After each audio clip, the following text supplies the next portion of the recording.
صادقانه بگم خودمم باورم نمیشد این کیکمون روی آتیش انقدر خوشمزه بشه که همه عاشقش بشن. سیبا رو پوست میگیریم و به اندازه دلخواه برش میدیم. بعد بهشون پودر دارچین و پودر قند رو اضافه میکنیم و مخلوط میکنیم. یه عطر محشری میگیره که نگم براتون. بعد میذاریمش کنار. حالا تخم مرغا رو با شکر، وانیل و یک کم پودر دارچین قشنگ هم میزنیم تا جایی که رنگش روشن‌تر بشه و حجیم بشه.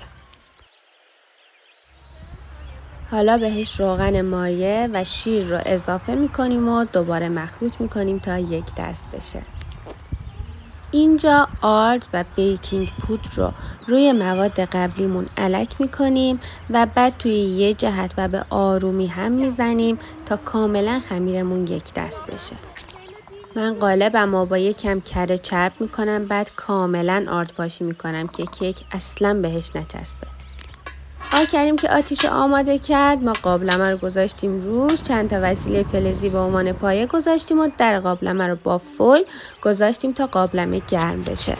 خمیر کیک رو ریختم تو قالب و سیبا رو ریختم روی خمیر. حالا قالب رو میذارم تو قابلمه، درش رو میذارم. بعد 25 دقیقه کیکمون حسابی پف کرده و پخته.